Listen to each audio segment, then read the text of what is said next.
आपण आता कटिंग केल्यानंतर आपण आता मार्किंग पाहणार आहे। हे सुरुवातीचे 1 इंच सोडायचे आणि हे 3 इंचाचे असं घेऊन पूर्ण आपण हे 10 म्हणजे 3-3 इंचाच्या 10 प्लेट्सचं मार्किंग केलेलं आहे आणि शेवटी इथे 1 इंच सोडून शेवटचं मागची साईडचं पॅन्टचं 2 इंचाची एक प्लेट घेतलेली आहे। आणि आता आपण बकरमपट्टी कशी लावायची पाहू।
सरळ बाजू ही उलट।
आपण आता मागचं आणि पुढचं हे शिवून घेतलेलं आहे, पण हे जे आपण मॅनी लांबीचं पॉईंट घेतलेलं आहे ते वरती अर्धा इंच सोडून हे लॉक केलेलं आहे इथे. आता आपण याला कळी कशी जोडायची आपण ते पाहू. आता आपण ही कळी 10 इंच लांब आणि रुंदीमध्ये 6 इंच घेतलेली आहे आणि याच्या सरळ बाजूवर आपण कळी उलट ठेवणार आहेत आणि हे अटॅच केल्यानंतर हे ट्रायंगल असं दिसेल. तर आता हे आपण अटॅच करायचं पाहू. पॅन्टच्या सरळ बाजूवर कळी उलटी ठेवली आणि आता आपण हे अटॅच करत आहे ते पाहू आपण.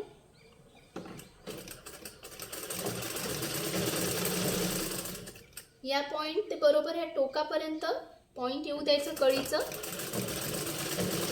आणि सुई तशीच आत ठेवून परत रिवर्स या साईडकडनं यायचं.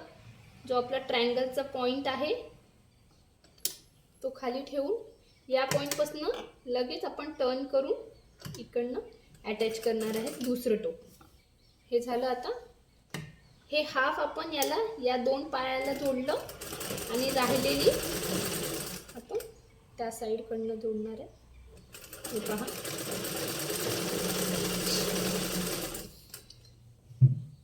दोन टोक जोडलेत आपण हे आणि परत आता हे 2 राहिलेले 2 टोक कळीचे हे आणि या पॉईंटपासून या पायाला हे असं अटॅच करणार आहेत.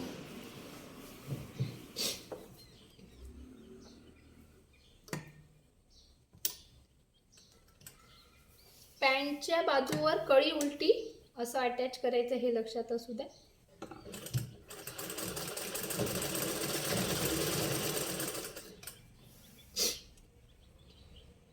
त्यानंतर या पॉईंटपासून परत सुई आत ठेवून परत आपण इकडे टर्न करणार आहे हे दुसऱ्या पायाला अटॅच करण्यासाठी कळी.